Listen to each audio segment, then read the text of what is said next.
Well, hello. Welcome, ladies and gentlemen. Welcome, NoleFam, to another episode of Novak Weekly Podcast. As you guys already know, I'm your host, Marko Milenković. But as you can see, Mario, unfortunately, is not with us today. His dog got sick, so he had to take him to the vet. Wish him, all the best. Hopefully, he'll text me very soon to see how the dog is doing. But I have very good news, great news for me. I'll not be doing a solo show, as you guys can see. Puneet Bhandal is with me today. She's a journalist, author, designer, and one of my favorite NoleFam Twitter personalities. So I want to welcome her and thank her for joining me today. Finally, after all these weeks of talking, and I mean, she and I have been in contact ever since last year, since I asked her to write that piece on Novak on my old website. So, dear, let me again thank you and welcome you to the show. Thank you so much. That was a really lovely, warm introduction. Yeah, I'm really honored to be here. You guys are doing a really, really good job. A nice outlet and forum for Novak fans to talk about things. A nice space. So it's congratulations on it, and I hope it just gets bigger and bigger, like Novak's trophy hall. Yeah, thank you so much, dear. I mean, that was is and will be the intention of this whole project to give the platform to Novak fans to let to let us fight his battle, since he's not fighting his own, which is a topic that you and I will talk about in a very short time, something that you actually wrote about and asked people on Twitter. Is it something that we should be doing? But I'm not going to spoil it right now. In today's episode, Puneet and I will talk about the set topic that I already mentioned. Of course, we'll talk about Novak's 2023 season, amazing season, his upcoming 2024, Rafa's return, and there will also be some, other, smaller minor topics. But before we jump into this, I'll have to ask you guys something that I always do, and that is to please subscribe to this channel. We are, as Puneet said, we're trying to grow. We're trying to reach 1,000 sub by the end of the year. It will be difficult because we don't have that much time, a month or less. But with your guys' help, we can do that, I think. Also, please like this video, share it, leave the comments down below. All those things help us with YouTube algorithm and all those stuff that I already talked about in the previous videos. Let's start with Hamad and his victory, his last night's victory at the ATP Next Gen. Something that I didn't plan to talk about, but I mean, it's been a major headline, especially in tennis world and Serbian media, and something that you also talked about and wrote last night on Twitter. How big is this victory going to be for him, going forward, especially with the next 2024 season and the approaching Australian Open in January next year? I mean, I think it's just incredible, and it's going to really boost his confidence. You win a major title like that at the end of the year, and we all know that he's been supported by Novak as well, so he has a little bit of that confidence, the wind, behind his back kind of thing, pushing him on. And I think it's great that both of them ended the year on top. I mean, how incredible, and it gives me a lot of satisfaction that there's not just one Serbian that the media has to deal with now, that there's two. I think it's imagine how we feel over here. Exactly. I mean, it's just absolutely fantastic, and I think it's really inspirational and motivational for people in lots of ways as well. I mean, look at Serbia, such a small country, and now there's like two tennis prodigies. I mean, obviously Hamad's got a long way to go before he gets to Novak's level, but he's only 20 years old. And I think it's just absolutely incredible, and I'm sure that Novak and all his fans are really delighted as well. Listen, we've been something that we've been talking about here in Serbia in the last 2 years, ever since Novak, stepped in and began helping him with the funding and everything. When is that moment going to come? What's going to be the icebreaker? Well, I think this is going to be the icebreaker. And if we look at the history of next gen ATP Next Gen, I mean, it's not that long history. We have 6 years to go back, but a lot of players who play the finals or won are amazing players now and have a very good future in front of them. I mean, I'm talking about guys like Stefanos Tsitsipas, Jannik Sinner, and Carlos Alcaraz, who all won the tournament, while the likes of Sebastian Korda, Alex de Minaur, and Andrei Rublev all play in the finals. So that should be a very nice indicator that Hamad has a very bright future. And what delighted me the most is, as you said, this happened at the end of the season. So it's going to be, he finished the season on a great note, and I really think that it's going to be a major boost for the upcoming season. I mean, even if we look at the 2017 ATP Next Gen winner, the guy from Korea, Chung, I think is his name, he went on to play the semis of next year's Australian Open. So let's hope Hamad manages something like that. I think a lot of it is at that level, professional level, it is a lot about confidence and self-belief. Like we see that even with the very, very top players. I think for people who don't really know tennis, they find it really hard to understand, like, how can you be in a Grand Slam final and then just have a really dismal 12 months following that? Like, you're at that level, you should be able to, and it isn't as simple as that. And a lot of it is about self-belief and how much sort of like mental strength you have and confidence that you have. Like, I remember Nadal always talking about confidence as well, saying, I lost confidence and that's why I lost. And I used to find that really fascinating. So it doesn't matter how good you are, how much you've accomplished. If you're not confident, then, there's always going to be those moments where you hesitate and then you start to lose matches and then you go on this downward spiral. So I'm really hoping that he can build on it. And I'm just so excited to see what 2024 brings, really, for both of them. Yeah, me too. And when we're talking about confidence, I really think it's a deciding factor, honestly, in terms of what separates the good players from the great players, and especially the all-time players. And I think that's not just the case in tennis and in sports, but in life in general. I mean, if you have confidence in and belief in what you're doing, you can achieve. Unless you don't, I mean, if you don't, how are you going to be able to do that? It's just basic stuff in my opinion. But I just wanted to share a little story about Novak and Hamad. Maybe there are some people, even some NoleFams, who don't know the history.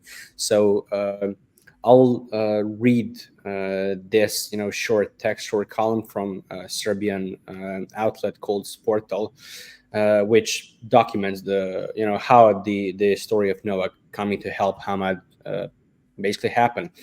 So 2 years ago, Novak offered to cover the cost of being a professional player for Hamad Medjedovic, as we said, this year's Next Gen ATP final champion. His father, Eldin, tells this amazing story, and I'm quoting his father. I remember the second conversation I had with Novak ever. We spoke about specific steps in Hamad's career. Novak was presenting me with ideas, what to do with Hamad's game, and I remember telling him, Nola, I'm sorry, but the things you're talking about cost a lot of money. And he just keeps weighing about coaches, what are we going to do and how, and then says, all Hamad needs to do is work hard. I will take care of the rest. I told him, Nola, it costs a lot.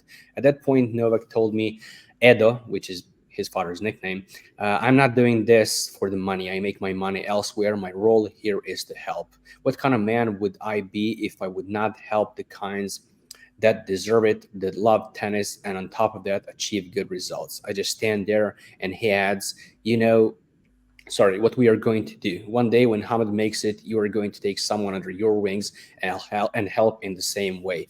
Today was that day. So give me your thoughts, your sentiment about this story I read.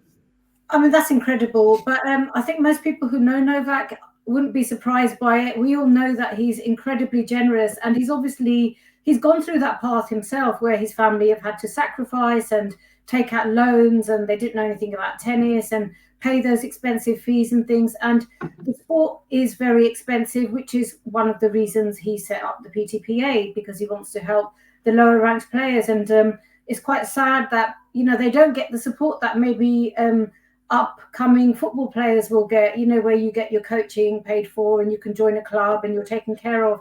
I think tennis as an individual sport is very, very difficult.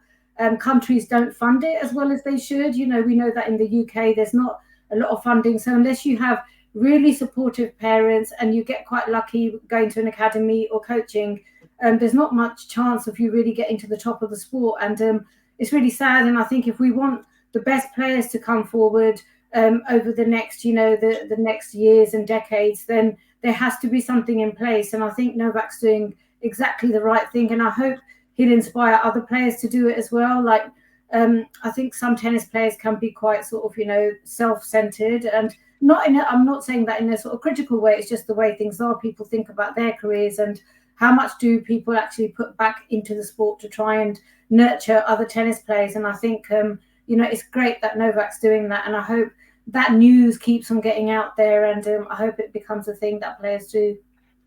When you said how tennis players are, what do you say, egocentric, not self-centered, self-centered. Sorry, it's an individual sport, and I think the sport exactly like that. It's a competitive, cutthroat sport. It's about you and your team. So there isn't a lot of that team building and nurturing and supportive framework within tennis. That's my understanding of it. And you don't hear about I completely agree with it. Nurturing other players, and I think Novak is like that. Like, we hear from a lot of other players how he's come up to them practice courts and given them tips and hints, and he's always there ready to help people. And I think that nurturing side of things, it isn't there, and we need to see more of it.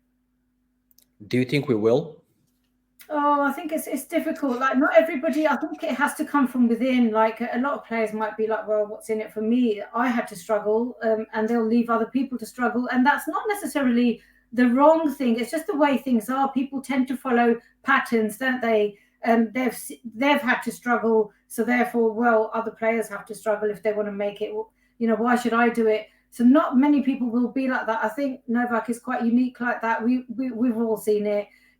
How many people would think about setting up an organization to help lower ranked players when you're at the top of the game, you're making your money, there's no need for you to do it. And the criticism and the political opposition he had to do that. I mean, you're just creating enemies, basically, of the, let's say, how Pavi likes to say, tennis establishment. Yeah, tennis establishment. You are creating enemies, and also he was doing it at a time. I mean, you can imagine him doing it now because he's got his records and he's ahead in the slam race, and he's probably a bit more relaxed mentally. But he did it at a time where he was still behind, where things were still happening to, I think, stop him from getting to that level. We saw the disqualification at the US Open. I still think it was completely unfair. I don't care what Navratilova and Rene Stubbs say, right? I'm standing by it. It was harsh and it was unfair.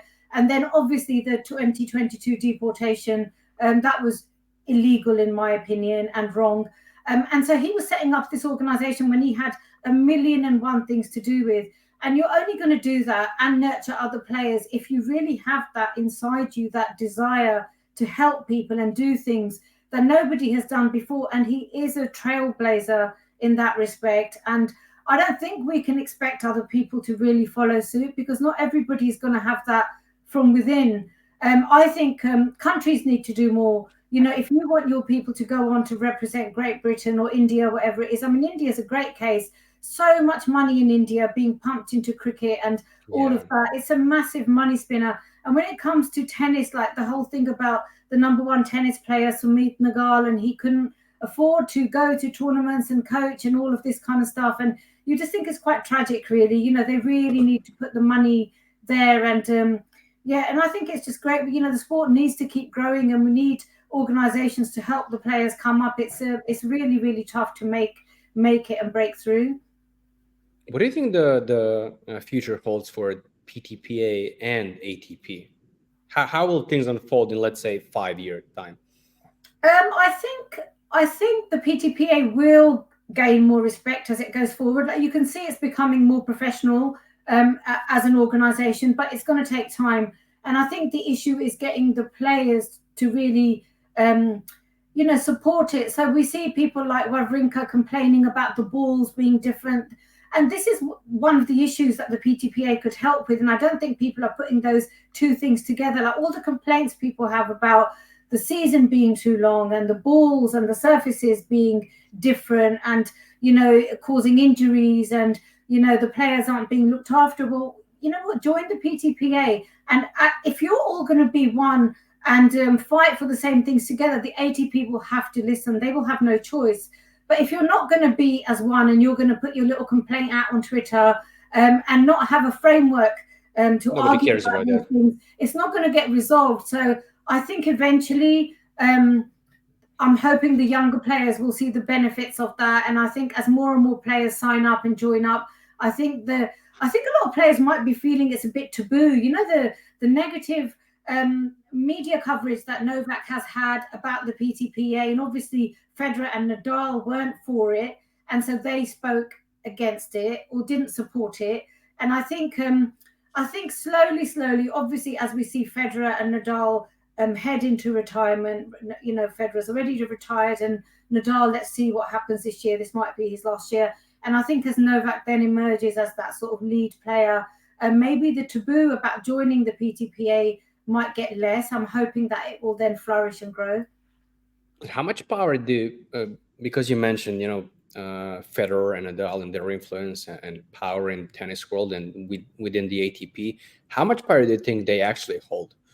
Huge power. I think they do.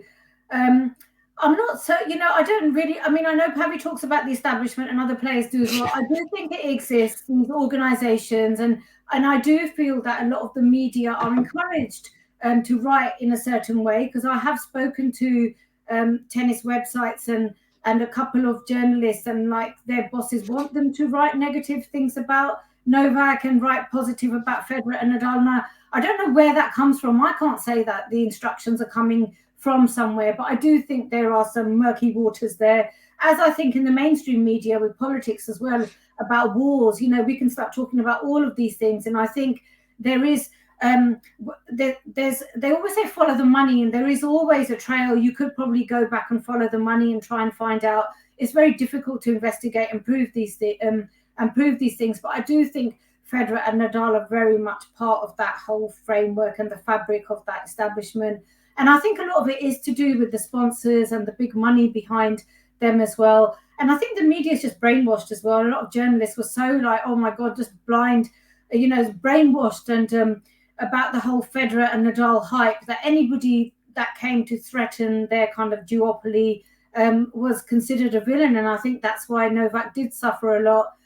Obviously, him being Serbian didn't help. The Eastern European stuff, I do think there is that sort of xenophobia and racism there is. But I think a lot of it was the fact that he upset this. It wasn't meant to be like that. It was meant to be about Nadal and Federer, and all of a sudden this guy comes along and upsets it and derails their trains, you know, the two-way system. So I think that was behind it as well. But I do think they do hold a lot of power, maybe less now that Federer is kind of on the sidelines. But I think at one point it was very much, if they weren't backing something, it was never going to happen.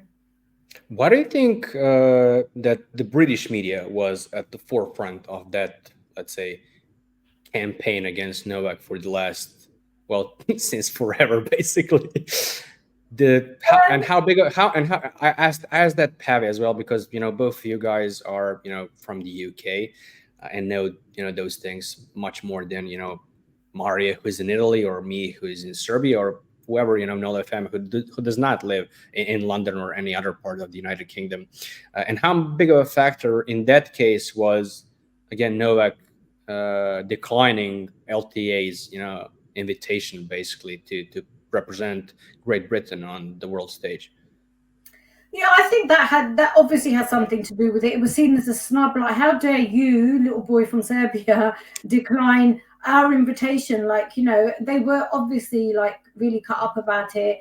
And I think just him being from Serbia, from Eastern Europe, because we also saw the hatred. I mean, I remember following Monica Seller's career quite you know. Yeah, it was her birthday yesterday. Yeah, I did. I saw that. And she was absolutely incredible to get, 9 slams by the age of 19 or something. So absolutely incredible. But oh my God, the media coverage she got, there was just this hatred. And I think it does come from that Eastern European thing. And I think the media does create its favorites. Like, you know, Steffi Graf was a favorite. I mean, they were even in favor of Boris Becker at that time. It was all, you know, until they kind of turned on him as well with all his scandals. But I do think the media just really enjoys knocking people down. Like Seller's got such a difficult time. The whole grunting thing, they used to say she grunts. And I remember her then going into matches trying to control it and then not being able to perform properly. And Really? it was really strong. I remember a lot of the red top tabloids constantly talking about the grunting. And I do remember her then trying to control it and then losing matches because she was trying to control it. And she was a young girl, and it was. But if other players do it, then it's fine, you know. Like we see Alcaraz grunting a lot, don't we? But nobody really cares because it's Alcaraz. So they do have their favourites, and I think the media is just very much like that. They love to build people up, and then they love to tear them down. And if you happen to be one of the people that they don't want to support, then it's like any little bit of news they will pick up on.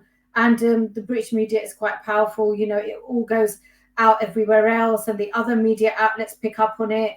And I think Novak's really, really, really brave in turning down that, you know, that offer, and also then having to put up with all this negative media coverage for years and years, you know, and to then emerge at the top of the game. I mean, you can't even. There's no words for it really. It's kind of incredible, and I think maybe people still don't really understand. I think, you know, a lot of the people are still kind of blindfolded, and they're just not really aware of what he's had to go through.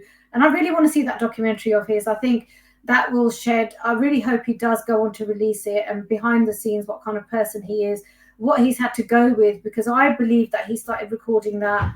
It was before 2022, wasn't it? It was in that whole COVID period, and he's had a lot of his most challenging times during that, and then to emerge with the kind of year that we've just experienced, it's just absolutely incredible, you know, really just unbelievable. But how?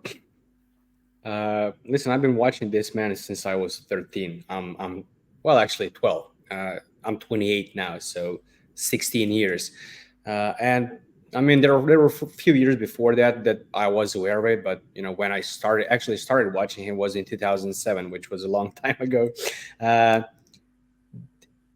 Up until 2020, his name was never in even my own discussions when it comes to, you know, the greatest athletes of all time. Sure, greatest tennis players. I mean, he was still, you know, trailing both Rafa and Roger, but you know, there's time. He can do it. You know, he proved that he can. But in terms of athletes, you know, ever since I was a kid, 5, 6, it was, you know, the likes of Michael Jordan, Pele, Muhammad Ali, and guys like that. Never in a million years would I thought that, as you said, you know, a kid, and we, you know, NoleFam like to point out on Twitter, a kid from, you know, war-torn Serbia can, you know, achieve something like that. And there are more, you know, more and more people, you know, basically advocating for Novak being both, you know, greatest athlete currently, and more people, especially, you know, from tennis world.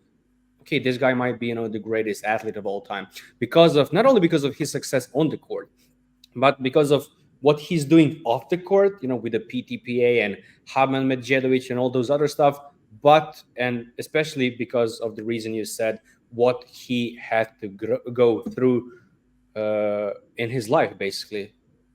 And, you know, fight the media and the narratives and the false stories. And I mean, even last week we saw those, you know, headlines in L'Equipe, which basically were clickbaits, and they were accusing him of, you know, refusing to do the anti-doping procedure and things like that, which was a total nonsense. But, you know, when people lean onto those narratives and they basically just, you know, read the headlines and things like that, which is true for most of the people. You know, a lot of people don't check the actual content of the column or text or whatever. They just see the headline and, you know, ran with it.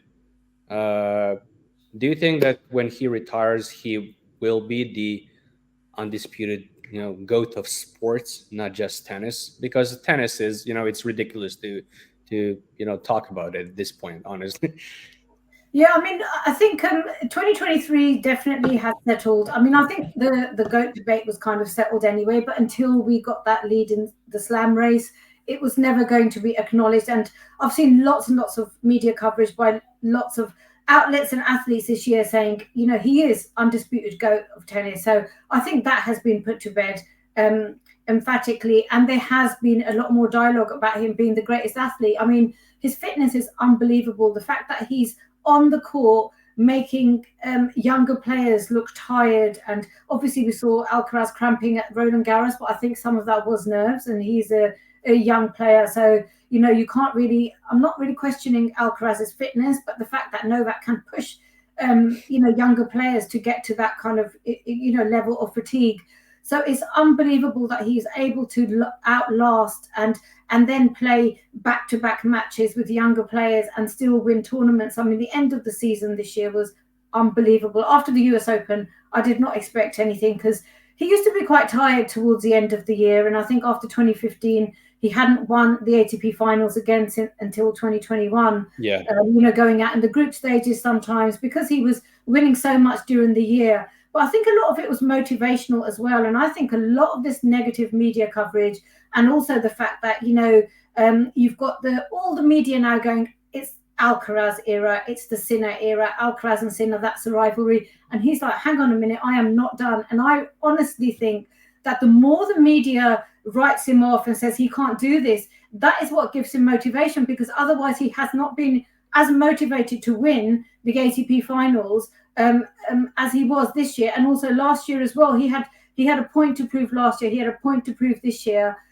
Also winning Paris as well. I mean, it's been unbelievable what he is doing, but the way he conditions his body, and also it being an individual sport. So where we talk about people like Pele and the basketball players, they still have other players to bounce off. So you can play a couple of really good plays during a football match and a basketball match, and then you can back off a little bit for 5 or 10 minutes and no one's going to notice. You cannot let up for a single second in tennis. A couple of double faults in your game, we see it all the time, where matches are turned on a slight lack of focus, a lack of concentration, if you're getting a little bit tired. So the level of fitness has to be supreme. It's next level. And obviously Grand Slam matches going on for 3, 4, 5 hours.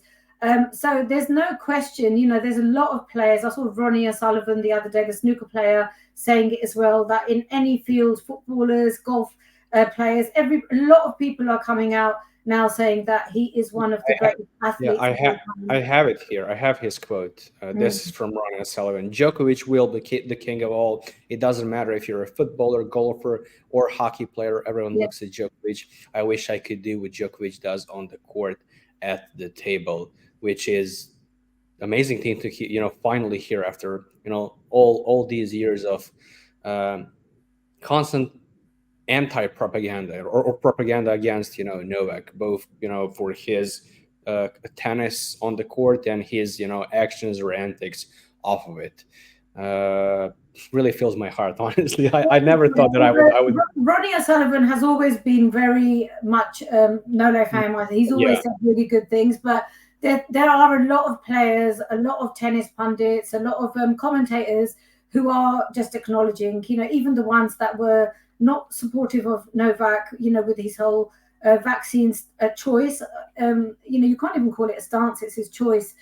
People were really mean to him about that. And it's just, it's pretty incredible really how everyone's turned around and now really completely supporting him. When it comes to turning around, what do you think of Novak's #1 fan in the world, Nick Kyrgios?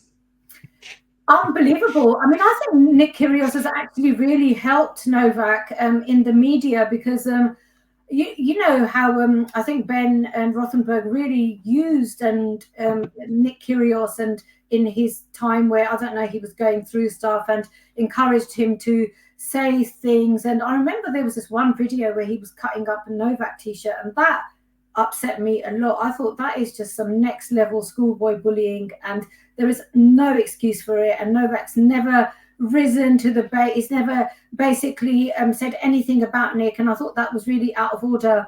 And so come 2022, and he's turned around and he's supporting Novak, when he was detained in Australia.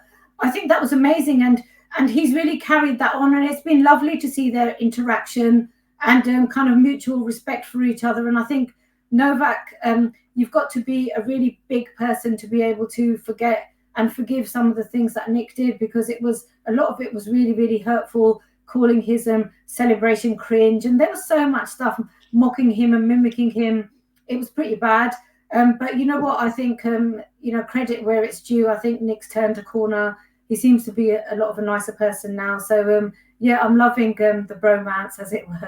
It's really nice to see. Yeah, at the beginning, I thought he was basically trolling, just, going against the grain. But I actually think that, he is very, honest, with his words and actions. I mean, we all saw that, or at least clips of that interview he did on Piers Morgan, when we, talked about, Federer and Djokovic. Of course, he mentioned Novak, said about him that he is the greatest athlete in the world. But I'm not sure if you wrote about it. I definitely saw it on Twitter. Maybe you did, when Piers Morgan asked him, why were you eating during the press conference? Roger Federer would never do something like that. And I love Nick's answers. What do you think?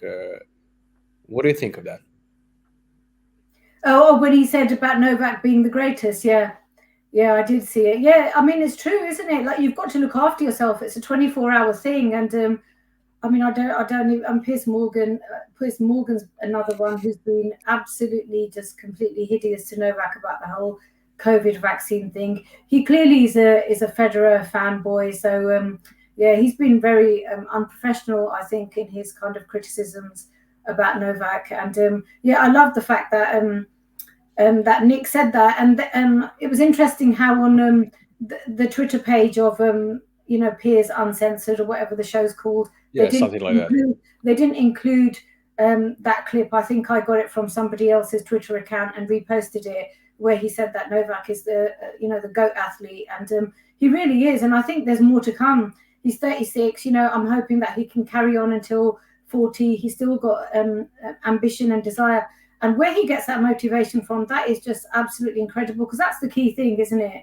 Motivation. I mean, you see players like Dominic Thiem, and it's really curious to see what's happened to him. He won a slam, and he was an incredible player, and he stopped Novak at the ATP finals and Roland Garros, a couple of times, and we really thought that he was going to be the one to kind of maybe upset Nadal at Roland Garros, and then it's just all gone, and it's all a lot of it is so mental, and to have all those accomplishments and records and then still to want to keep on going, it's about the body, but it's about the mind as well, and about him wanting to leave a legacy that goes beyond his own records, and which is the PTPA. I really think that Novak wants people to remember him for setting up an organization that's going to help the lower players, because he came from nothing to get to where he is. Listen, I've said multiple times that no matter what he achieves on the court, how many slams he wins or weeks at number one, I still think that in 10, 20, 30 years, we'll talk more about his legacy off the court than what he achieved on, which will still be the greatest sporting achievements probably in the history of the world. But again, his fight and his commitment, despite almost everything being against him, both the organizations and his peers and whatever, he still managed and will manage to prevail. That's something extraordinary, honestly, and something that every young person should look up. Not smashing rackets. This is something that every kid and young person or old person should look upon and admire, honestly. I'm trying to find the words to describe this man. Honestly, it's getting more difficult. It's altruism, isn't it? Where you're doing things to leave for the future, something that's good for the future generation. So you're not just building up the trophies and the money for yourself, but you're actually doing something, like leaving a legacy that goes beyond that. You're trying to help people in the future. And I think the world is becoming more and more selfish. We see it all the time. The politicians are all about not about serving the people anymore. The politicians want to do things where they can benefit. What contracts can they land? How can they make money out of a crisis and a disaster or war even? And I think that's kind of tragic for humanity, really. And I think people don't do things to leave a legacy for other people. Too much emphasis on money and personal gain. And I think anybody who can do that, and if he inspires other people to leave some kind of legacy that goes beyond them in the future, then that's another victory as well, isn't it? So you're kind of spreading that desire to do things for the next generations.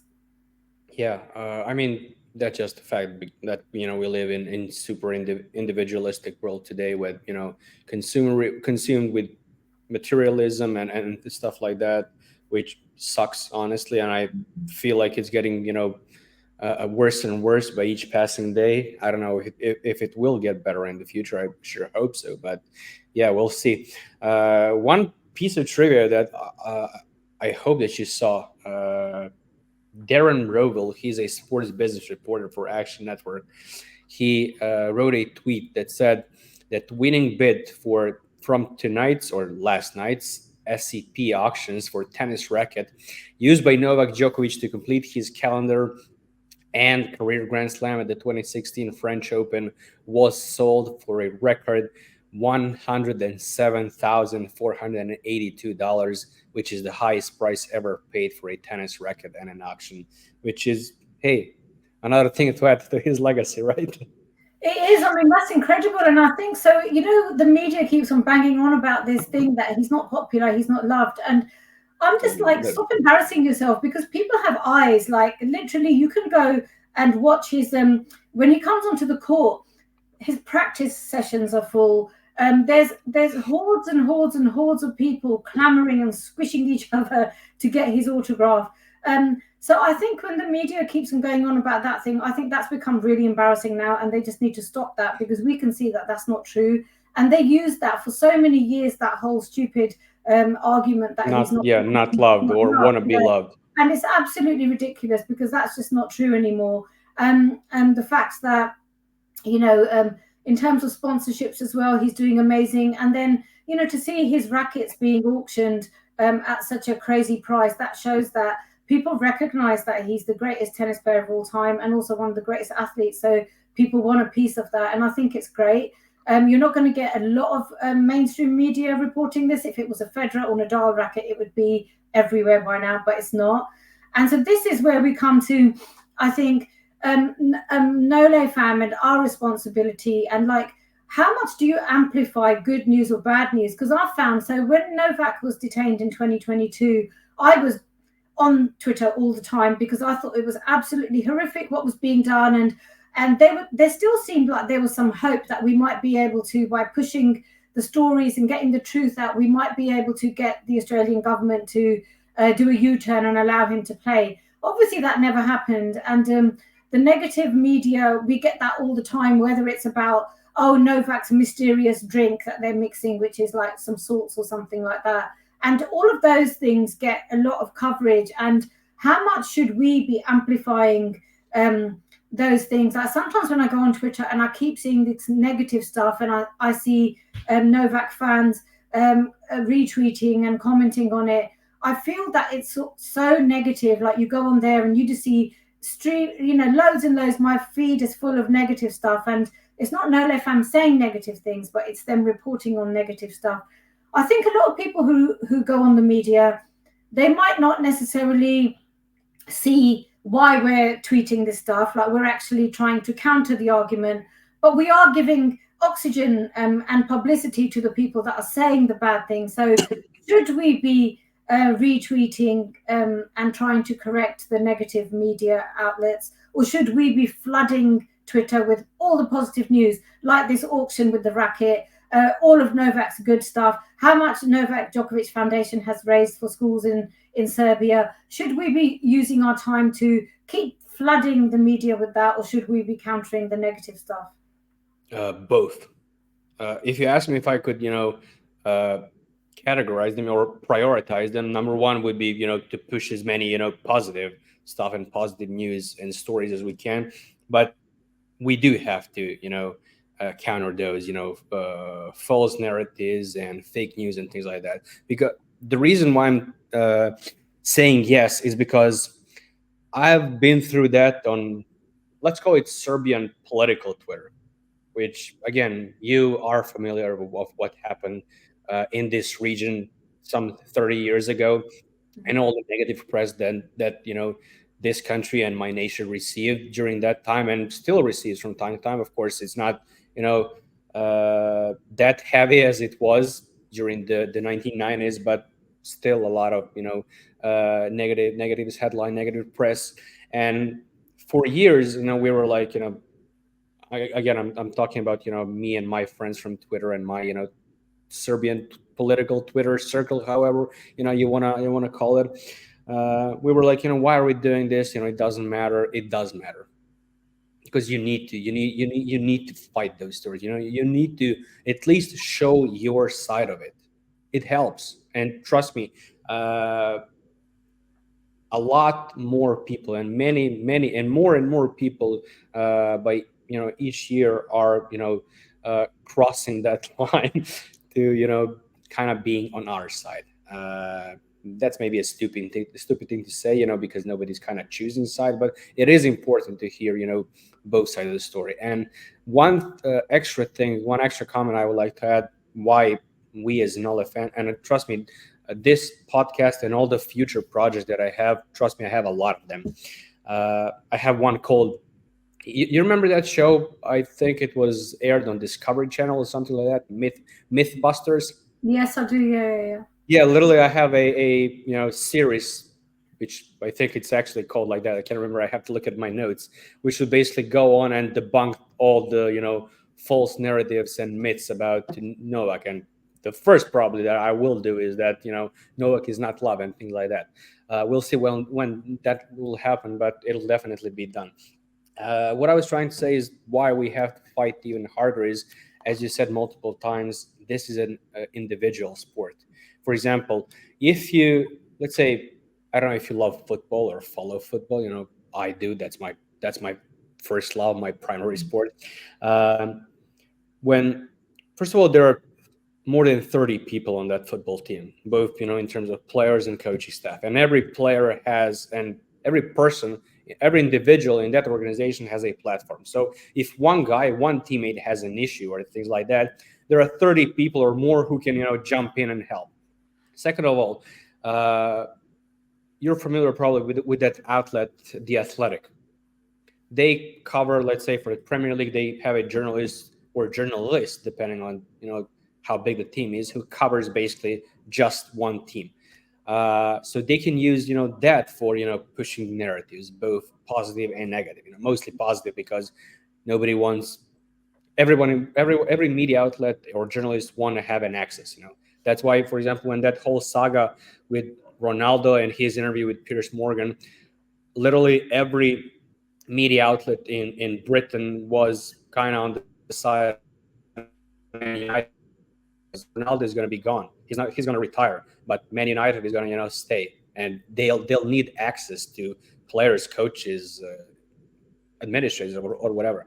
And that's probably the biggest reason why I think we need to push those things. Again, priority one, in my opinion, push as many of the positive stuff as we can, fine or whatever, but we also do need to comment on under like Keep's tweets and spam Ben Rothenberg's. Trust me, because those things work. I enjoy that part. There's anyway. There's a reason why. Yeah, it's fun. Trust me, I do. I am angry, in the moment when I see a tweet from Ben Rothenberg, especially. He's quiet. He's been quiet ever since he returned on Twitter. But of course, we remember what he was doing at the beginning of, especially during that Australia Open saga, when it comes to Novak. So now it's fun. It's literally fun making with those people, because you literally don't have any argument against this guy anymore. You're just making stuff up. So my answer. I do agree, and I have spent a lot of time. Trust me, on Twitter. I'm sure most people know. Who follow me. I've spent a lot of time answering Navratilova, Rene Stubbs, Ben Rothenberg, all of these people who've said things. I think sometimes the one that I was a little bit hesitant to keep on commenting on, because I thought I don't want this to amplify the nonsense about the doping test. I just thought, really, you just do not need that. I mean, it's just literally so ridiculous. And it's been clarified that he did not refuse it. But the media then never goes back and corrects information. So they put this thing out there, Novak refused an anti-doping test. And then it's like, oh, no, actually, he didn't. He just decided that he can have it after the match or whatever it was. But then that doesn't get corrected. The media then just moves on. And I thought the more, commenting on that and making that a thing, there are a lot of, I don't want to use the word stupid, but I'm going to use it anyway. Use it. Come on, girl. Who basically just, oh my God, Novak doping, oh my God, and then make a thing out of it. So sometimes I think, I just don't want to give this anything. But I do agree, people need to be corrected and we need to rectify things. Maybe for every negative thing that we're countering, we put out a positive tweet. Maybe I'll try and balance it like that. I just think sometimes I hate just going on Twitter and just seeing so much negative stuff, the same old stuff regurgitated, and it just gets a lot, and I can see why people switch off social media because it's just so negative, and you don't want to see that. We've had the best year, most unbelievable year that, I think this year has just settled everything. Obviously Novak has done it, and I think the fans are really benefiting from that, and it should still be a celebratory mood rather than us talking about this ridiculousness at the Davis Cup. What? Yeah, don't remind me on the Davis Cup. I'm still struggling with that defeat. Joking aside, let's talk a little bit about his 2024 season. Primarily your expectations. I mean, I don't want to say overachieved because in my opinion, Novak can't overachieve. But again, what he went through during 2022, I really think that even in terms of, in NoleFam circles, I really think that a very small amount of people expected this to happen, for him to have this great of a season. I mean, 3 Grand Slams, another final at Wimbledon, winning the ATP finals, finishing the year as the world number 1 for a record extending 8th time, 400 plus weeks at world number 1, plus again another smaller achievements and things like that. What can we see in 2024? Because I mean, before you answer, I'll tell you mine. He's winning a Golden Slam next year, and I am willing to bet my life on it. Oh wow! Wow. I am willing to. I mean, I've been writing that stuff on Twitter for months, and I even told people, if that doesn't happen, make fun of me, ridicule me, whatever. But I am saying once again, and I probably will, because Jay and I will do a kind of review of the season and compare, Novak's best season in his career. At the end of the year, it'll be kind of like our, Christmas special. But I will say it again, but I will say it right now. Novak is going to win a Golden Slam next year. It's written in the stars, honestly. I was kind of hoping he will not win a calendar slam this year because I wanted him to win, next year and things like that. But trust me, I'm willing to bet my life on it that he, barring any injuries, God forbid, knock on wood. I really think that you talked about motivation and you mentioned Davis Cup a couple of minutes ago. Trust me, this Davis Cup loss will probably be the biggest, motivating factor for him in the next year. And Rafa coming back, but we'll talk about him in a couple of minutes.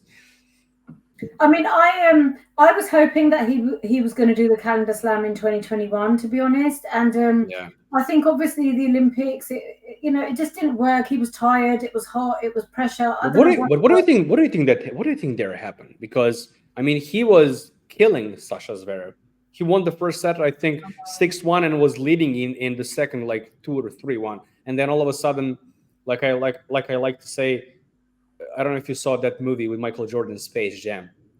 Like aliens came, for example. Yeah. I mean, I don't know. I think the kind of pressure of wanting it so much, maybe combined with fatigue as well. The thing is, at that level, in the kind of brutal conditions that they were playing in, you only need a very small change in your mental energy, physiology, whatever it is. It's just a little, and then you're also playing amazing athletes like Zverev, and it doesn't take a lot for a match to switch. It can happen. You've got to, like I was saying before, you've got to be at the top in terms of mental focus and energy throughout for 2, 3, 4 hours. And I just think that he kind of dipped a little bit, and then that was it. He just couldn't get back in again. It was kind of really sad to see that. And then I was hoping that, okay, the Golden Slam has gone, but let's see, the calendar slam we really hoped was going to be a thing. And then again in that match, I think there was too much pressure. The crowd cheering for him, I think, totally threw him. He wasn't used to it. Yeah. And we saw I him think cry he's been through afterwards. so much since then, though. It's only been 2 years.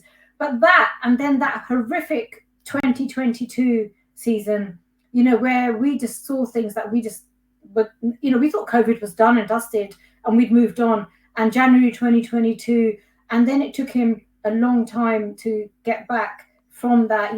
We saw him visiting the monasteries. I've still got those sad images in my head where he looked so lost. He came back from Australia and he was meeting with the priests and things like that, trying to get find some kind of meaning and explanation for what happened and trying to come to terms with it. So he had to go through a lot of mental growth and understanding during that time, and forgiveness and things like that.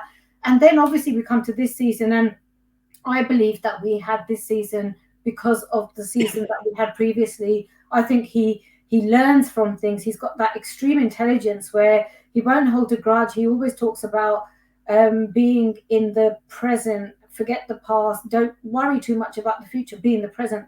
My mom always talks about this actually as well. So it's really nice to see that. And it is something that I think a lot more people should, try to learn from. And I think the season that we had this year was because of that. Now, coming to next year, I think a lot of it depends on him and his motivation and how much he wants it. Like we saw in ATP finals, I think the motivation was always low in those, 2017 he was injured, 18, 19, 20, it wasn't always there, the motivation. And I think this year he really wanted to get that year end number one for the 8th time. So a lot of it depends on the motivation. If he creates that primary goal for himself, I'm winning the calendar slam, the golden slam, I think he can do it. He'll focus on one match at a time, and he can do it because he can beat a lot of these players.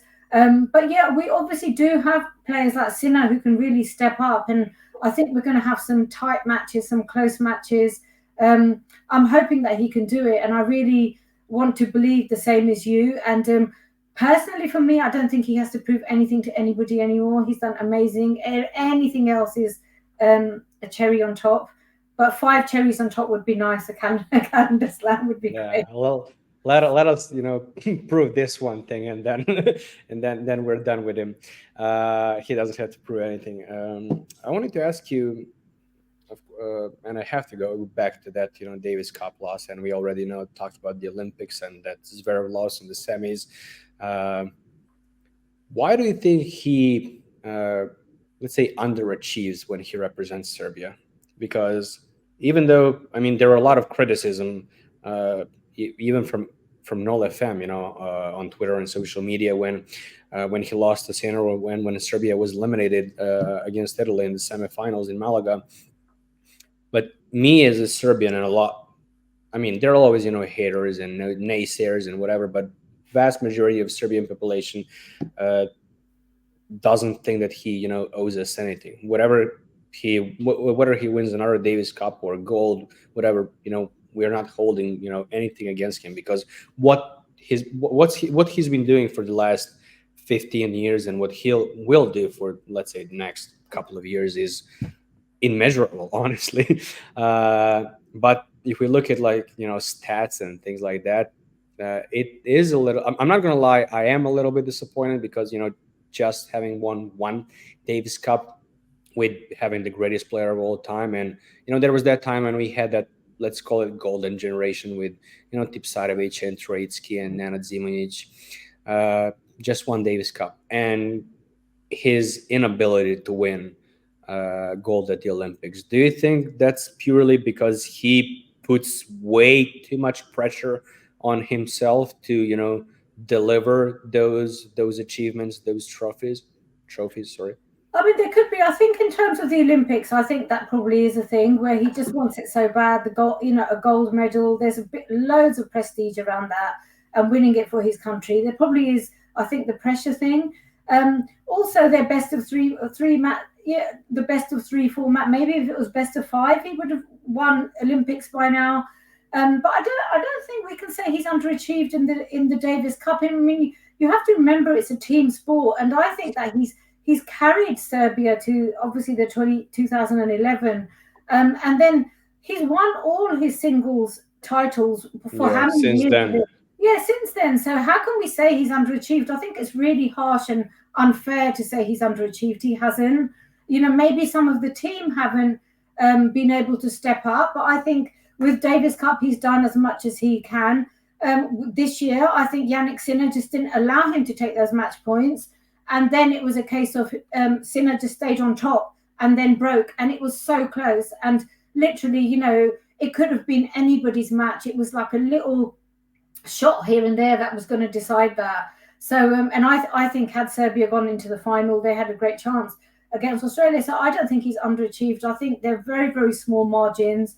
With the exception of the Olympics, I think maybe there has been the pressure, but there's been other things going on as well. 2016, he was a little bit injured and everything, and I think the conditions and obviously the pressure as well. But I think people are quite harsh, and I think the expectations are too high. I think he's done way more than he needs to do. He doesn't have to prove anything to anybody. And I think I'd love to see him get the Olympics, the gold medal for himself. Obviously for Serbia as well, but I think for himself to just fill that little gap in his own heart that I've done it. And I think that would be really amazing to see. No, I agree with it. And honestly, I'm not sure that I would even look at that gold as, something Serbia won, something that Novak has won, mostly for himself, representing our country at the Olympics.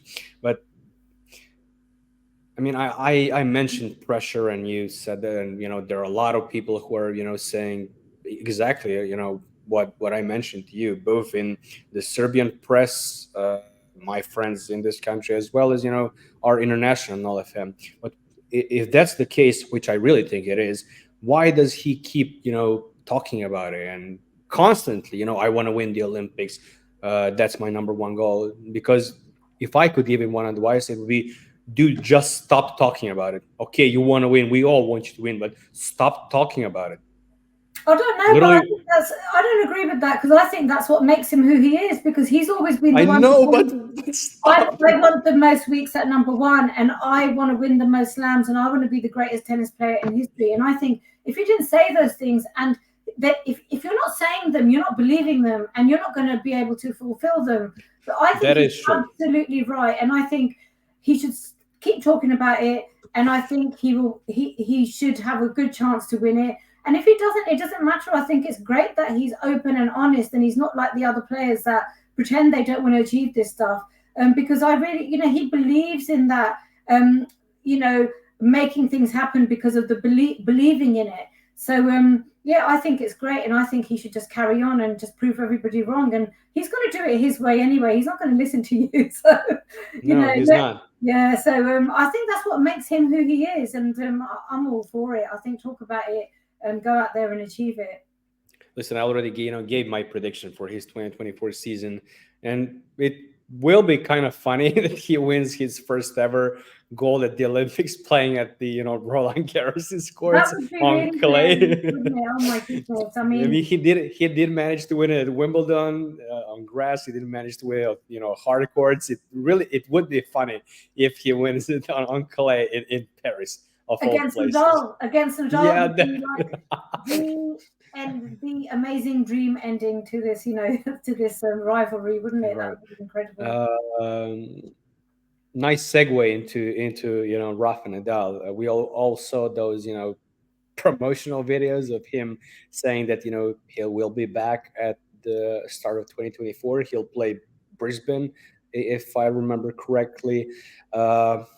What can we expect from him in 2024? And do you really think that, because if we go back to that press conference that he held in Mallorca, I think, like in spring, when he said, I'm done for this season, he said that 2024 will be kind of his farewell tour, his last season. Do you really think that he will retire after next season?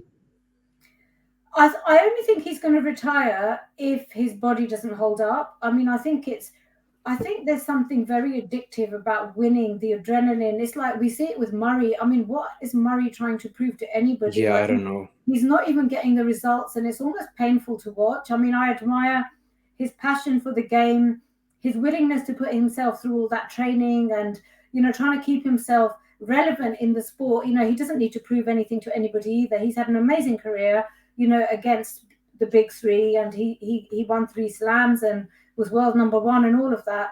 I think there's something very addictive about being at the top and winning and, records and all of that. And I think he will, if he's getting the results, like Novak said as well, if I'm getting the results, why should I retire? These guys are still relatively young. They're still only in their 30s. So, most normal people work until they're 75 years old. So these guys are still really young. And it's obviously not about the money for Nadal. And even Federer put himself through knee surgery and came back and had some bad results. I think it's about the results. I think if Nadal, say, goes to Australia and has a real flop, out there and does as bad, say, as he did last year, and then I think the writing's going to be on the wall. But then he might turn it around and have an amazing clay season. Say he wins the Olympics. Obviously, we don't want him to. He wins another Roland Garros. He's not retiring. He's going to be like, right, okay, I'm going to carry on because who knows what's going to happen.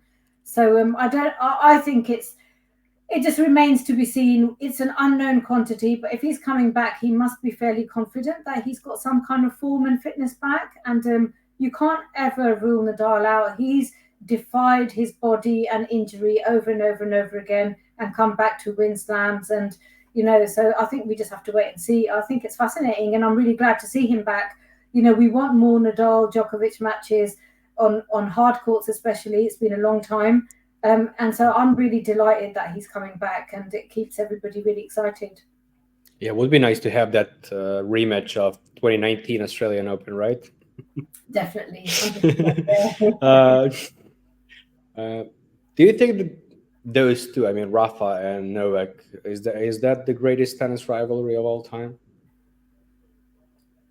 I think you'd be hard to argue against it, to be honest. I don't think the Federer and Nadal rivalry was a rivalry. It was really one-sided. It was kind of embarrassing for Federer. I know he corrected. It was 23-12 or something at one point. It was really low, the head-to-head, wasn't it? And then I know that Federer corrected it by winning the last few matches that they played against each other. But, But it's still sizable difference. It's 24-16. It's a sizable difference. And he used to get hammered by Nadal. And I was a Federer fan back in, 2006 and 2007 and all of that. And I used to find Roland Garros painful. I remember those matches, getting to the final, going, right, Federer's going to win that, career slam now. And Nadal used to just absolutely destroy him. It was embarrassing. And then obviously he won Wimbledon in 2008 against Federer. I think Federer was crushed by him.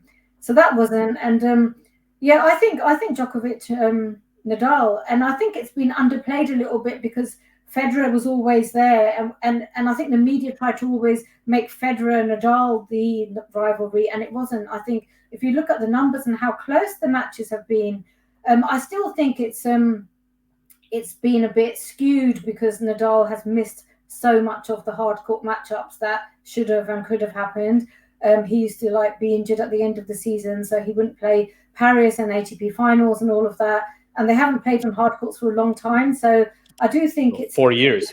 Yeah, it's in Novak, 5. It's in Novak's favor, the head-to-head, but it should have been a lot more heavily in Novak's favor. So I think it'd be nice to have them play some more matches again. I think it's fascinating, and they had some incredible matches. My favorite is 2012 Australian Open final. Unbelievable match. Unbelievable. 6 hours. 5:53 to be exact. But you couldn't stand at the end of it. It was crazy, really crazy.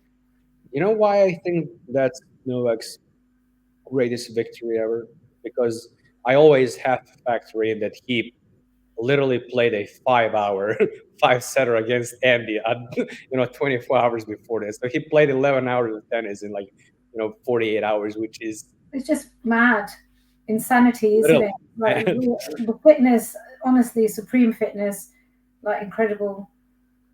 I asked you about Rafa, but I want to hear your perspective about this next gen, these, new kids on the block, how I call them, headlined by, Carlos, Yannick, and Holger Rune, and hopefully Hamad. starting from 2024. What can we expect from them in the next season? Especially, I want to hear about Carlos, because Sinner kind of overshadowed him. Post U.S. Open, he won a couple of tournaments. He defeated Novak twice. Well, some people say 3 times, but do we really count doubles? What do you think of him? Because he, after that famous or infamous for us Wimbledon win against Novak in July, he hasn't been the same. Alcaraz era is not going so well for Nike right now. So what can we see from Carlitos, which I love, honestly, by the way, both as a player and a character? What can we expect from him in 2024? What do you think? I think he will find his way. He will win titles. I don't know about Slam. Sometimes it does take time after a major victory. I mean, he did. It was incredible that he won Wimbledon, like literally, 9 months after the US Open. So that was amazing. I mean, let's not forget Novak. He won Australian Open in 2008, and then it took another 3 years before he won another Slam. Dominic Thiem hasn't been the same guy since. He won that Slam. Well, he had injuries. So. Yeah, he did have injuries, and I think some of it is mental as well, and I think sometimes players do need to, there's a lot of pressure and expectation once you do achieve, like getting somewhere is one thing, but staying there is another thing. But I think he has the talent and he has the desire. He talks a lot about wanting to be one of the greatest or the greatest of all time, and it remains to be seen how amazing his career is going to be. But I think he will find his way, and I think he will win more Slams. But I don't know if next year is going to be the year that he's able to do that. I think Sinner has been just absolutely incredible, but he still has to win a Slam. So, will this be the year that he's going to have that breakthrough? I think Rune's the one. I think Sinner and Alcaraz I'd put in front, and Rune's still got a little bit of catching up to do. And do you think he's on? Do you think he's on par with the first two guys? I don't think mentally he is. I think there's a lot of there was a lot of screaming and yelling, and I think he's putting a lot of pressure on himself. The expectation. I still think he needs to mature and find some kind of calmness and way to handle those pressure moments. I think Sinner's doing a really good job of it, just staying calm and playing. And we saw how he handled the 3 match points in the Davis Cup against Novak, and that takes some guts, that especially when he's just beaten you in a major tournament in front of your home crowd. And I think that really was a coming of age moment for Jannik Sinner. And I think he's going to take that and do things next year. Again, don't know about the Slams. I really do think it depends on what Novak's going to do. If Novak decides that he's going to win all the Slams, then there's not much that these guys can do. So, but I do think that Sinner and Alcaraz, they are a threat. They're young, talented guys, and they're improving all the time. But a lot of it remains to be seen how they handle the pressure. That, and I don't think the media does Alcaraz any favors by that whole Alcaraz era is upon us. I mean, come on, it's too much. He's a kid at the end of the day, and I think they put a lot of pressure on him. They should just let him be. But it's fascinating. Let's see what happens. And you never know. Like, we're talking about these guys, and not long ago we were talking about Medvedev, and Zverev was the next big thing. And Tsitsipas, Exactly, Tsitsipas. You just don't know who else is going to come through. You don't know whether there's somebody else coming through. That's going to be my next question. Yeah, I mean, who else is going to come through? I mean, we just don't know, do we? I mean, we saw some nice performances from the likes of Ben Shelton, and it remains to be seen what he can do. I mean, there's a lot of talented players, and at that professional level, there isn't a lot of difference between them. They can all hit the shots, can't they? They can all slice and volley and all of this, and it's just those little differences, like how clever are they when it comes to tactics. And I wonder if this on-court coaching is having a negative influence on the players as well, because I saw Rune in the ATP finals screaming a lot at his box and spending a lot of time engaging, and I think it's taking away from themselves and maybe staying calm. I mean, I'm not a mental coach, I'm not a tennis coach or anything, but just as an observer, having watched tennis for years and years, like all that negative energy that you're putting, screaming at your box, and maybe stay calm, try and work out the match. What is this guy doing that you're not dealing with? And I think players used to be able to problem solve before. And I think now they're looking at their box all the time. And what is that do? Is it not distracting you from the match? I wonder. It is. Yeah, that's an awesome take, honestly. Yeah. I fully agree with it. Yeah. But why do you think that rule was implemented? I think that they were doing it so much, and Carlos really needed it, didn't he? I wonder. I mean, honestly, I don't put anything past the tennis authorities when they want a player to get the results and become their next big thing. Maybe they changed the rules because they saw people like Tsitsipas and Alcaraz were doing it, and they wanted to legitimize it. Make it. You really think they kind of catered to Carlos? Yeah, catered to Carlos. But did we not see surfaces being changed for Roger Federer and scheduling being changed and Federer being given favors at the Australian Open, like when he can play and things like that, all to suit his game. And we know that he won titles off the back of favors. I mean, people can argue against it, but I know that it happened. And so I do think that the ATP, they have to keep the players that they want to be there and the media. And it's like, Alcaraz and the whole Juan Carlos Ferreira coaching thing was a thing, and Tsitsipas and his dad, and let's make this thing, and it's interesting. I think they also want that whole banter and the Netflix coming in, and they're trying to make tennis fashionable, and let's change it up and make it exciting. And I think that's one of the reasons they're trying to change the sport. But I don't know if it's helped Alcaraz and Rune, and it remains to be seen what happens next year. So I think for so many reasons, 2024 is going to be absolutely fascinating, and we are all here for it. Yeah, I share your sentiment, honestly, and I sure hope so. I said at the beginning that when I first contacted you, like last year, like a year and a half, I asked you if you would like to write a piece, a column about Novak, basically, on my old website, which was called NoleFam. This segment was called NoleFam Corner, where Nole fans would basically write how they started liking Novak, why, what differentiates it from especially Rafa and Roger, but all the other guys. Would you mind telling us that story right now? Because I don't think that a lot of Nole fan on Twitter, Instagram, whatever, know your Novak story.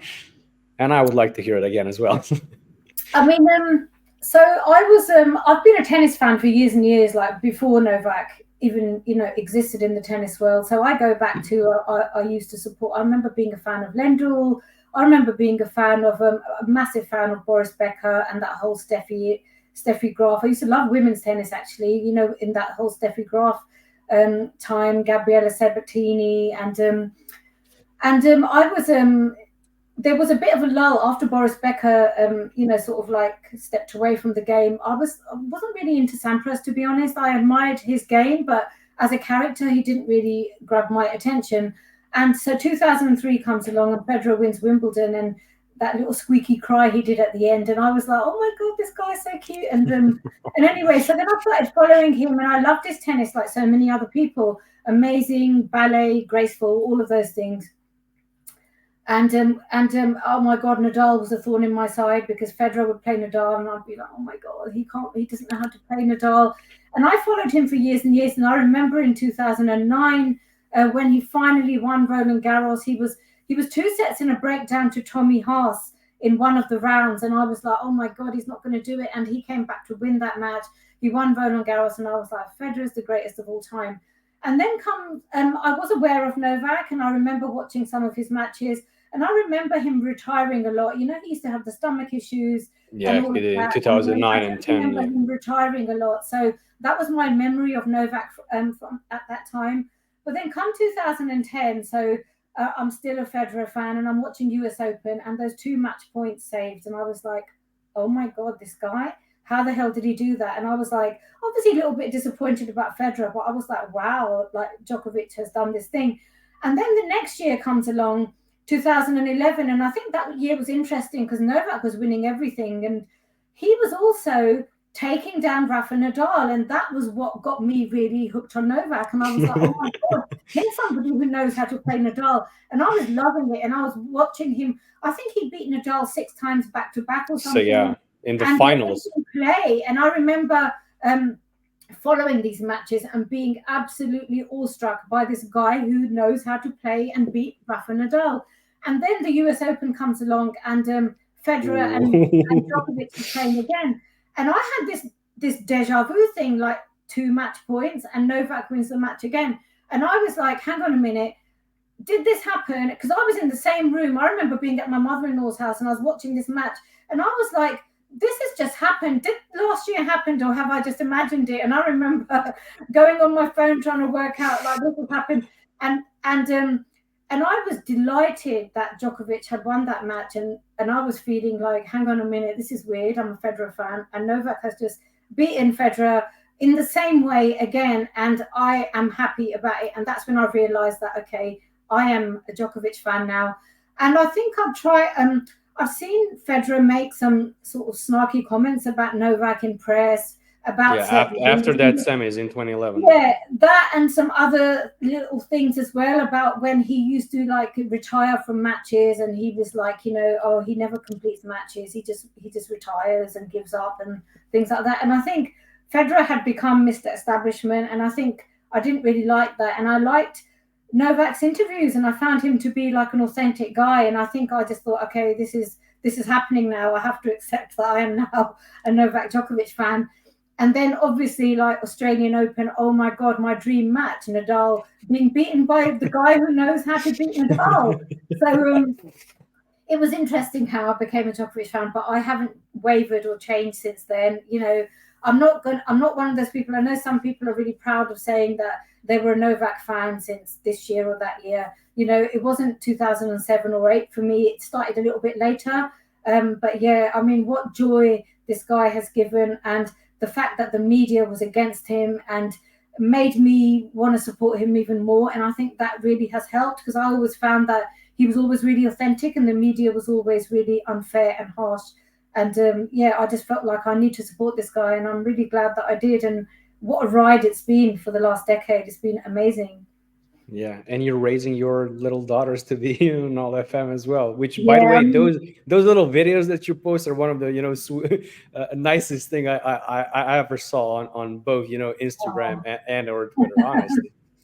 Oh, thank you. Yeah, I mean, they love tennis. I mean, Tara's 9. She loves drawing Novak stuff and all of this kind of thing. But she likes Nadal. She says, I really like Nadal, and I like how he wants to win everything. And I like the fact that they can support all of these players as well. But it's really cute that they watch all the Novak matches with me.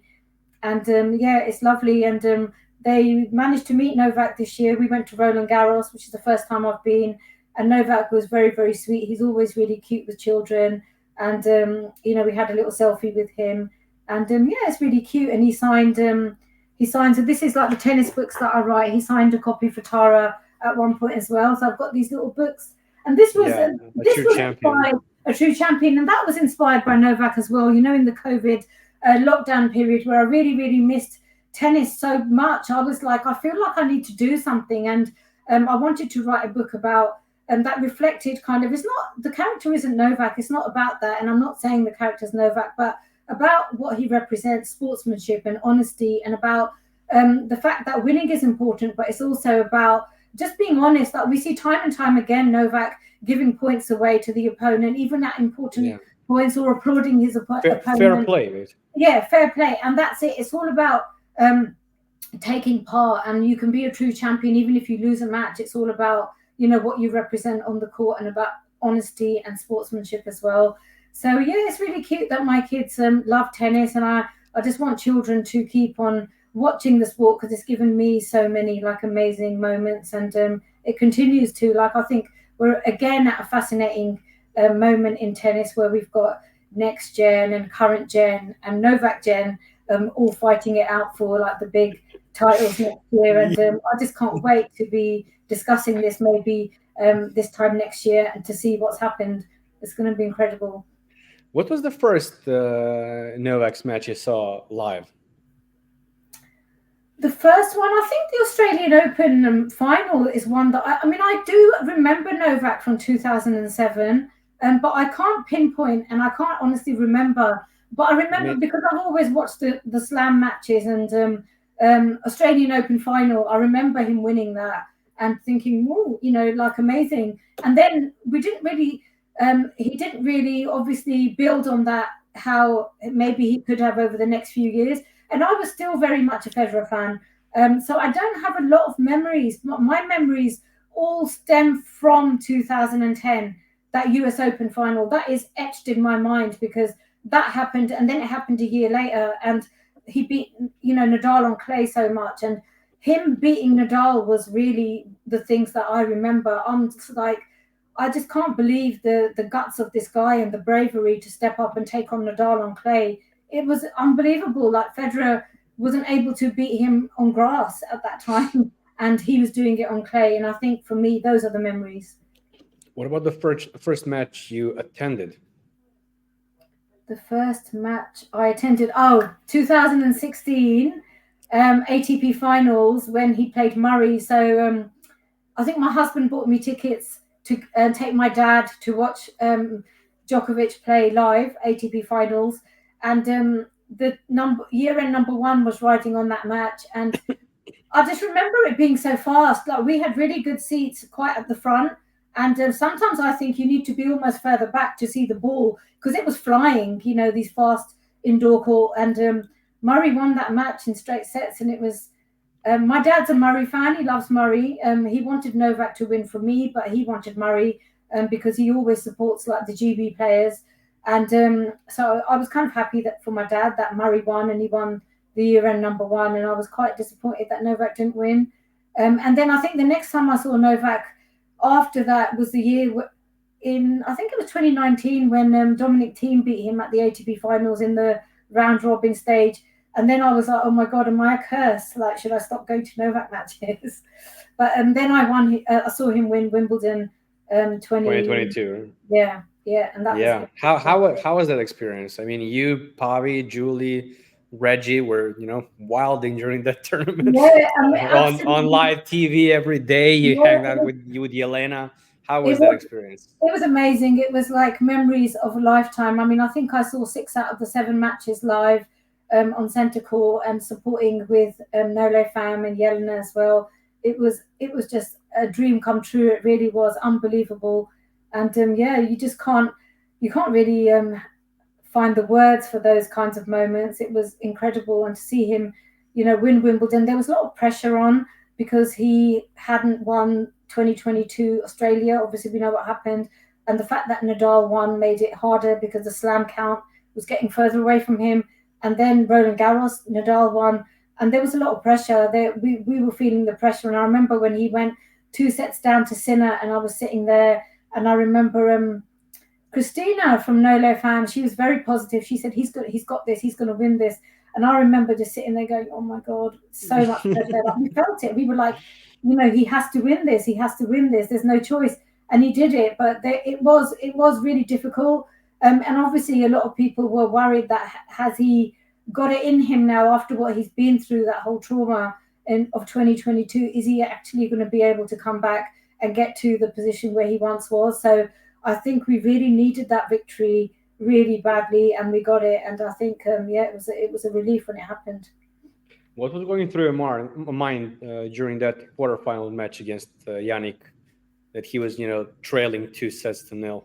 I was just thinking it's going to be really hard. I mean, obviously you can't count Novak out, but it was almost like your worst nightmares happening. It was like, it's going to be really difficult. And if he loses this now after his record at Wimbledon, and that's going to be Australia gone, Roland Garros gone, now Wimbledon's gone, and the US Open, he didn't used to have a lot of success, and we weren't sure if he was going to be able to play anyway because of the whole vaccine thing. It was looking like, is this going to be a career-ending moment? Like, you can almost see there was 2 paths that could have followed from that. That match was very significant. I think it was important, and I think Novak really needed that and the Wimbledon title. And so, it was just really a huge relief when it happened. Yeah. Let's dive into a little bit about your, personal life, your career. I mean, you showed us that little children's book before, and I wanted to ask you, as I said at the beginning, that you're an author as well. You recently spent a couple of days in Gibraltar at their literary festival. How was that experience? And tell us a little bit more about your career. We'll talk about design and dresses afterwards, which is my first question would be, how do you manage to do everything? Everything, I know. It is really hard. And I sometimes wonder, am I, there's a saying, a jack of all trades and master of none. Like, do I spread myself too thinly? But I'm one of those people, if I feel passionate about something, I can't help myself. I have to do it. Like when COVID happened, I had the idea for the tennis picture books because I thought I really want children to keep learning and reading about tennis. And so I did them. I wrote the books and I published the books myself. And, it's great. I go into school sometimes and talk to kids about tennis and, with the little nursery children. And I love that because I think even if one person gets to know about tennis, then it's like something that's worthwhile. Amazing. So my career, I was actually a film journalist going back years and years, a couple of decades. And I used to interview actors and directors and producers, mainly in the Bollywood area. And I used to do music reviews and film reviews and things like that. And I did that for 3 years. So I got a lot of glimpses of behind the scenes in Bollywood and how films are made and things like that. And then I worked in television for a little while as well. And then I went into mainstream publishing. So I used to work for Marie Claire in Style. I was a writer. I was a page designer of magazines, a sub-editor, an editor. And I had quite a long and varied career in publishing. And so the idea for Bollywood fiction books came to me a few years ago. And so I've basically created a stage school set in Bollywood. So it's kind of like the Fame School of Performing Arts, and maybe something like High School Musical, but set in Bollywood. So I wrote these books and I found a publisher, which was like something that took me like almost 15 years to get to that point. And I've written 2 books in the series so far. And I spent a lot of time going to schools and talking about my books with my Bollywood themed author visits, where we talk about Bollywood, we do Bollywood dancing together. And I teach the kids about how to construct stories and, write chapters and, if they want to be an author, how to go about it. So Gibraltar was amazing. I was invited to a literary festival there, and we had some incredible speakers. Like we had Mary Berry, the chef, and we had Theresa May, ex-Prime Minister, and also wow. Yeah, she also had sessions there. So there were some very established authors there, and we were invited to a dinner with Princess Anne, King Charles's sister, and so that was really amazing. It was quite a privilege to talk to people in Gibraltar about my book. So that was incredible. And I was at the Oxford Literary Festival earlier this year as well. So I do spend a lot of my time writing now. I think I've been a little bit less active on Twitter in the last couple of months because I'm writing a third fiction book now for children. It's not Bollywood based, it's historical fiction. And so I am trying to find a little bit more time to write books. But it is something that I'm really passionate about. And it's just it's a very, very difficult thing to break into, like becoming an author. Self-publishing is one thing, but actually getting published by a publisher is a really, really difficult thing. So I'm doing that now, and I'm currently on the lookout for a literary agent to kind of so that I can get more opportunities to write. But yeah, it's great. I mean, the struggle continues, and I don't think there's ever going to be a time when we're not struggling. Like sometimes I do think, gosh, this is so hard. I'm doing this and this and this. And then I remind myself, people like Novak Djokovic and Andy Murray are still struggling, even though they don't have anything to prove.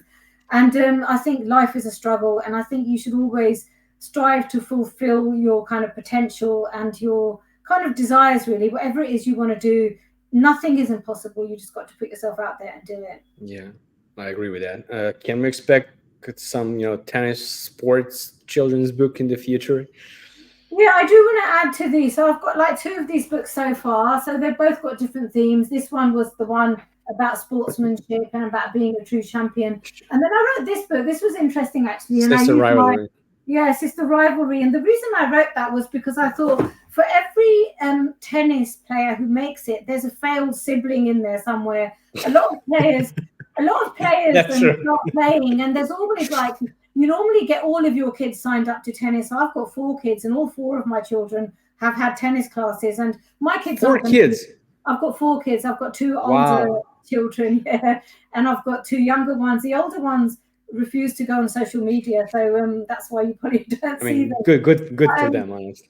But there is always a failed sibling, and what I wanted to put out there was like, even if you do have so it's called Sister Rivalry, and about 2 girls, sisters, who are like the Venus sisters, but Williams sisters, but even though they're not failed, there's always going to be one who does slightly better, and it's about basically making children realize that, even if you're not good at something that maybe your parents wanted for you, or that your sister or brother is good at, there's always going to be something else that you're really good at, and you can use your talents to do something else. So it was just another little idea I had about, about encouraging children that they might not be good at something, but don't consider yourself a failure. You're gonna be good at something, and you just need to find out what it is. So yeah, I like writing these cute little stories that might give children some kind of encouragement. So I do hope to add to that series, but I think for me it's the time. I just find it really difficult to find time, and those books I wrote and designed and published myself, and that's a whole extra level of work as well. Whereas with the Bollywood books, I just write them and they're published by someone else. It makes it easier for me. But yeah, I think it's just trying to find time to do all of these things. So yeah. How did I mean, that's, as I said, amazing is not even a proper word to use, extraordinary more so, but how did dress designing came into the picture?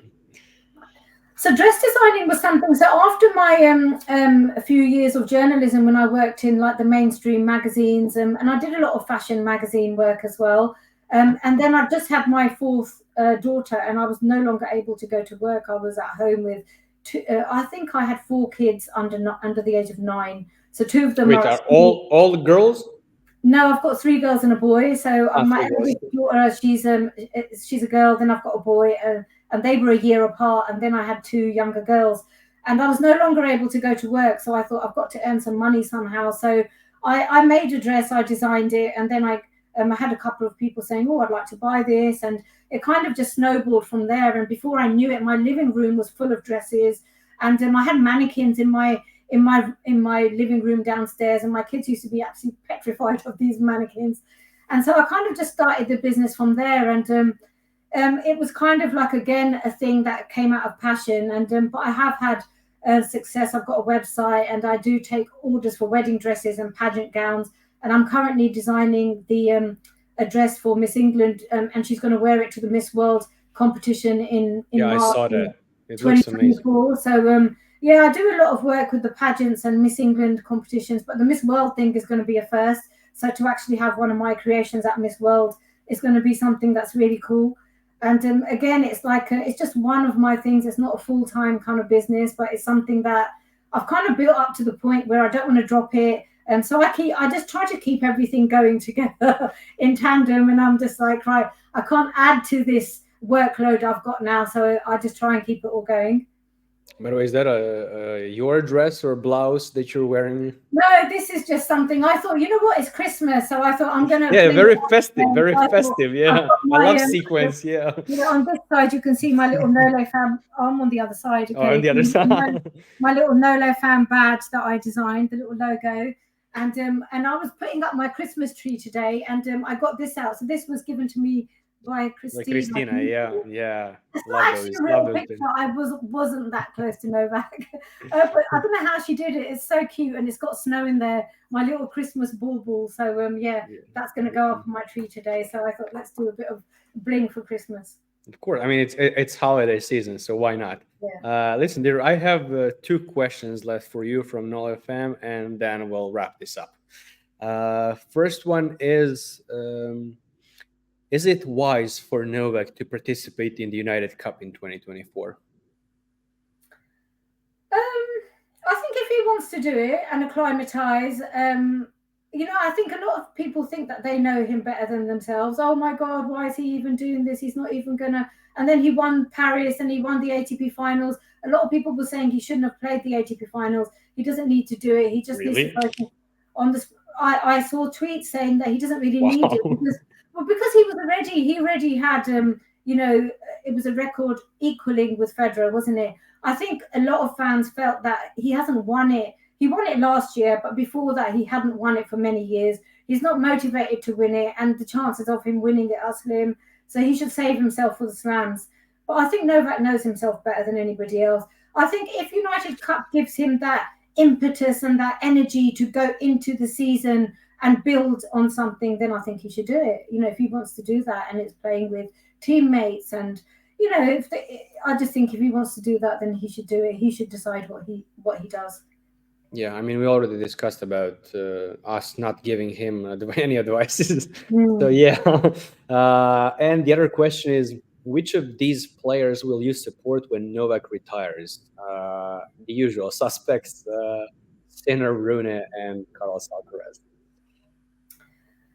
You know what? I like all three. I do actually like all three, and I could see myself switching. Like I did, like with Federer. I didn't think Djokovic was going to come along, and you just never know. But I think I really like Sinner. I just like his attitude. I think I loved the fact that he didn't tank that match at the ATP finals. He could have saved energy, or not even tank. Maybe he could have gone into it just 50-50. Like, I'm not going to use too much energy, but I'm just going to play it and hope I win. He didn't do that. He went all out. And he won that match.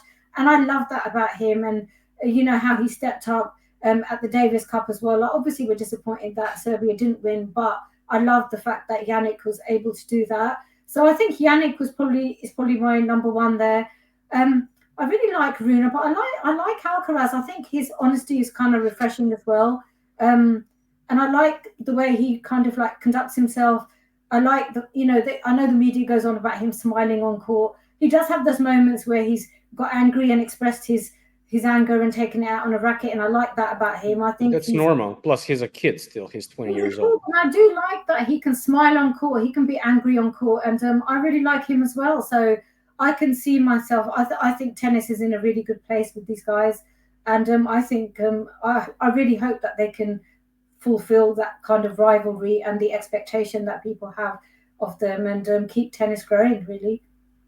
Let's say that Hamad achieves even 10% of Novak's successes.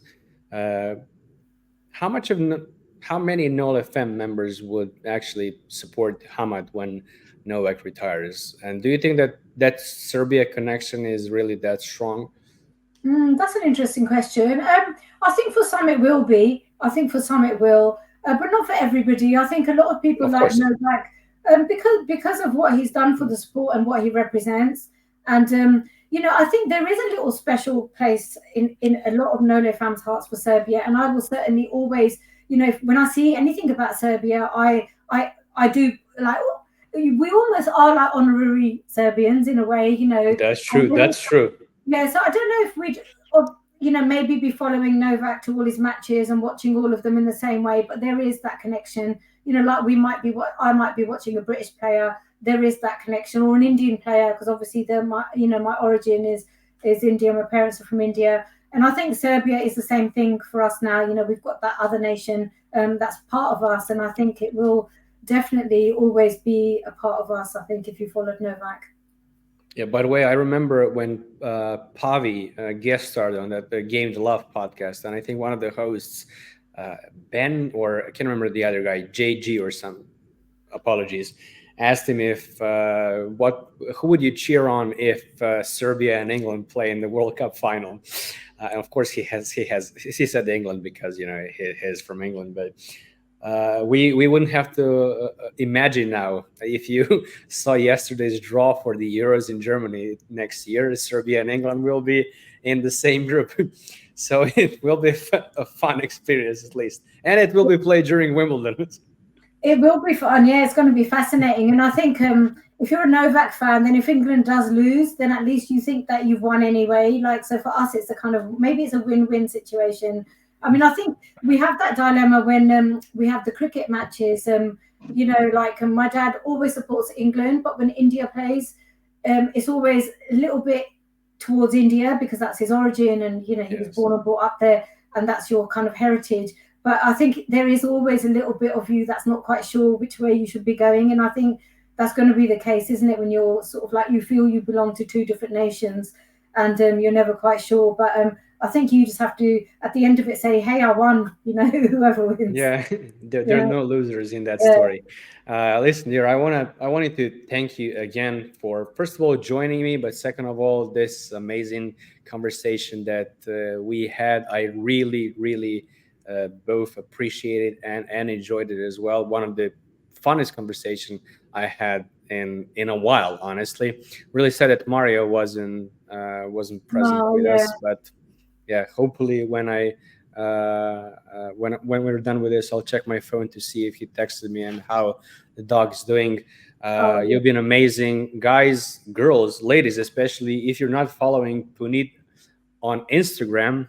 Of course, I'll leave links for her profiles in the description down below. Please check it out. Check her work. Check her dresses. I mean, from a guy perspective, they look amazing. That's all I can say. Now I'm very intrigued with that book that you wrote about tennis and sports. I'll try to get a copy of that if that's possible for me. But yeah, I really wanted to say that I really appreciate you. Taking up your time. You have a lot of things going in your life. 4 kids, whatever. And thank you very much again. Thank you, Marko. You've been an amazing host. Yeah, I've really enjoyed it. We've talked about so much. Like literally, we could just sit and talk all day. But I hope we get to talk about some amazing things next year. I'm really looking forward to 2024. And I hope people do subscribe to the podcast. I think it's great. And I think it's amazing that you invite, the fans in to discuss about Novak as well. So, I hope a lot more people get the opportunity to come and share their passion for Novak on this podcast. Yeah, me too. And to just, continue on what Puneet was saying, guys, please, again, I'll repeat, consider subscribing to this channel, turn that notification bell on, and, like this video, share it, follow us on social media.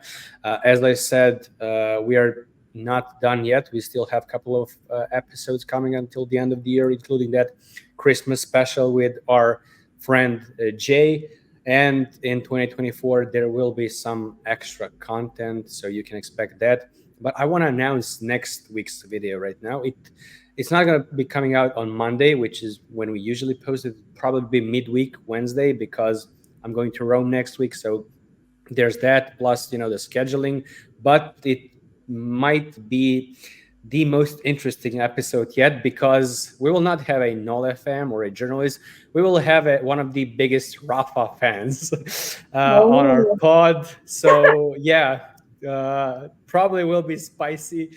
But yeah, again, please consider subscribing, liking this video, and all those other things that I already mentioned. Punit, thank you again, dear. I really enjoyed it.